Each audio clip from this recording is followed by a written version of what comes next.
دوستان گرامی، آیا می‌دانید از بزرگترین نشانه‌های لطف و کرم خداوند این توبه بندگان را پذیرفتن او تعالی است؟ چرا که او تعالی دری بازگشت به سوی خود را برای بندگانش باز گذاشته است تا هرگاه خواهند به او تعالی رو آرند و توبه نمایند.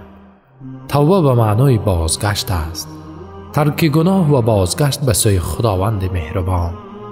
خداوند فرموده است: وتوبوا إلى الله جميعا أيها المؤمنون لعلكم تفلحون. و شما ای مؤمنان همگی به سوی خداوند توبه کنید باشد که رستگار شوید.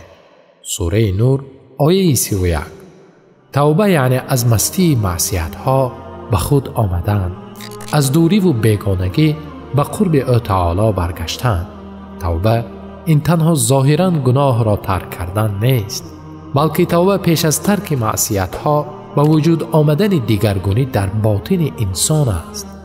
پیش از اینکه دست و پا چیزی را ترک کند، میباید قلب و اراده به ترک گناه تصمیم قطعی گیرد. علما برای توبه 3 شرط ذکر کردند. یکم، از گناهی کرده پشیمان بودن. دوم، از آن کردار فعلا دست کشیدن. سوم، برای برنگشتن به آن عزم جدی بستن.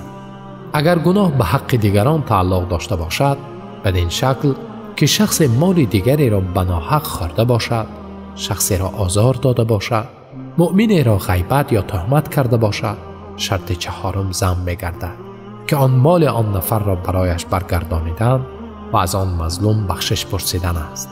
اگر این 4 شرط در توبه موجود نباشد، توبه اعتباری ندارد. مثلا اگر شخصی توبه کننده از کرده اش پشیمان نباشد و یا توبه کند ولی آن گناه را حالا هم انجام دهد، یا به زبانش توبه کند ولی در باطنش نیتی برگشتن به آن را داشته باشد، یا حقوق دیگران را خورده باشد یا پایمال نموده باشد ولی از آنها بخشش نپرسیده توبه کند، این گونه توبه ها از نگاه شریعت به اعتبار است. توبه نصوح کدام است؟ چون توبه همه شرطهایش را در خود داشته باشد، در اصطلاح شرع آن را توبه نصوح یعنی توبه راستین می نامند. خداوند بندگانش را به توبه نصوح امر نمود و فرموده است: یا ایها الذین آمنوا توبوا الی الله توبة نصوحا. ای کسانی که ایمان آورده اید به درگاه خدا توبه نصوح یعنی راستین کنید. سوره تحریم آیه 8.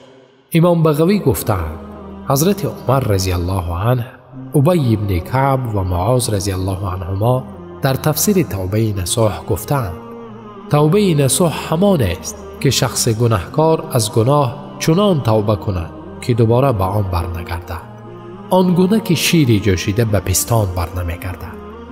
امام محمد ابن کعب قرظی گفتند توبه نصوح همان توبه است که در آن 4 چیز باشد: استغفار با زبان، دوری از گناه با بدن، در دل عزم بستن به ترک گناه، دوری جستن از یاران بد نافرجام.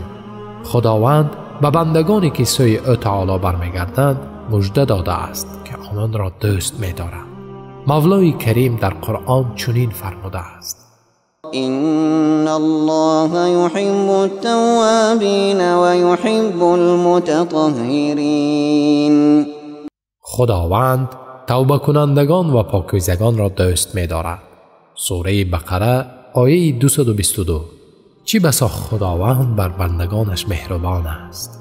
نگفته است هر که گناه نکند خدا او را دوست می‌دارد، بلکه به ناتوانی بنده رحم نموده آن نفری که گناه انجام می‌دهد ولی بعد انجام آن به خود آمده به سوی مولای خود برمیگردد و آمرزش طلب می‌کند، گفته است چون این بنده ها را دوست می‌دارم. چی بسا خداوند مهربان است.